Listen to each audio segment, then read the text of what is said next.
തദ്ദേശ സ്ഥാപനങ്ങളുടെ fund വെട്ടിക്കുറച്ച UDF സർക്കാരിന്റെ ജനവിരുദ്ധ നയങ്ങൾക്കെതിരെ LDF നഗരസഭ മാർച്ച് നടത്തി.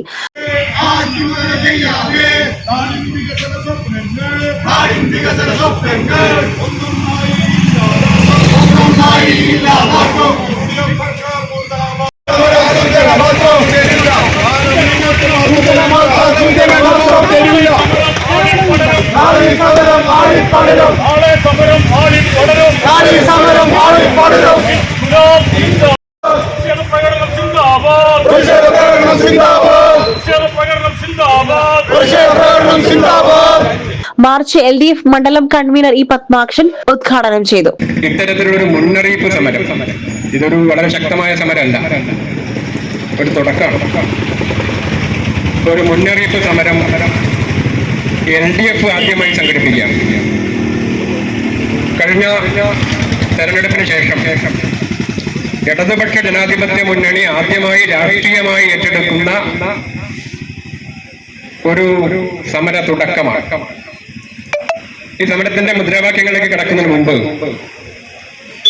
ഇത്തരത്തിലൊരു സമരവുമായി ഇടതുപക്ഷ ജനാധിപത്യ മുന്നണി മുന്നോട്ട് വന്നാൽ നമ്മുടെ നാട്ടിലുണ്ടാകാൻ ഇടയുള്ള ഒരുപാട് പ്രതികരണങ്ങളുണ്ട്. ആ പ്രതികരണങ്ങളെ കുറിച്ച് സൂചിപ്പിക്കണമെന്ന് ആഗ്രഹിക്കുകയാണ്. ഈ സമരത്തിന്റെ പോസ്റ്റ് ആരെങ്കിലും ഒന്ന് സോഷ്യൽ മീഡിയയിൽ ഇട്ട് നോക്കും, ഉടനെ വരും ചില പ്രതികരണങ്ങൾ. ഇവരുടെ കരച്ചിൽ തീർന്നിട്ടില്ല. മാധ്യമങ്ങൾ വരെ അത്തരത്തിലുള്ള പ്രചരണങ്ങൾ സംഘടിപ്പിക്കാറുണ്ട്. ഇവര് പരാജയപ്പെട്ടതുകൊണ്ട്, ഇടതുപക്ഷത്തിന്റെ ഭരണം നഷ്ടപ്പെട്ടത് കൊണ്ടുള്ള സമരമാണ്, അതുകൊണ്ടുള്ള പ്രതിഷേധമാണ് എന്ന് പല നിലയിൽ അവരുടെയൊക്കെ രാഷ്ട്രീയ നിലവാരത്തിന്റെ തോത് വെച്ച് കളിയാക്കുന്നവരുണ്ട്, ആക്ഷേപിക്കുന്നവരുണ്ട്. കേരളത്തിലെ മഹാഭൂരിപക്ഷം പഞ്ചായത്തുകളിൽ ഇപ്പൊ ഞങ്ങളല്ലല്ലോ. മലപ്പുറം ജില്ലയിൽ ഞങ്ങൾക്ക് 3 പഞ്ചായത്തുള്ളൂ, ഒരു മുനിസിപ്പാലിറ്റി, ഒരു ബ്ലോക്ക് പഞ്ചായത്ത്. ജില്ലാ പഞ്ചായത്ത് ഒരു സീറ്റുമില്ല. ഞങ്ങൾക്കത് തുറന്നു പറയാൻ ഒരു മടിയില്ല.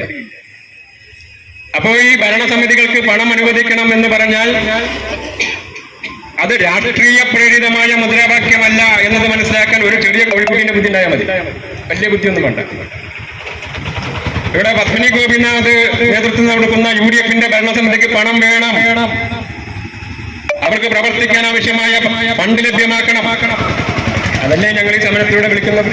UDF അധികാരത്തിൽ വന്നതിന് ശേഷം 1533 കോടി രൂപ ബജറ്റ് വിഹിതം വെട്ടിക്കുറച്ചത് കാരണം ലൈഫ് ഭവന പദ്ധതി ഗുണഭോക്താക്കൾക്ക് പണം നൽകുന്നില്ല. മെയിന്റനൻസ് ഫണ്ട് ലഭിക്കാത്തത് കാരണം റോഡുകളുടെ റീടാറിംഗ് നടന്നില്ല.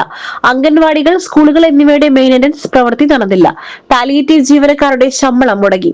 കിടപ്പ് രോഗികളുടെ മരുന്ന് ചികിത്സയും മുടങ്ങി. ഭിന്നശേഷി കുട്ടികളുടെ സ്കോളർഷിപ്പ് മുടങ്ങി.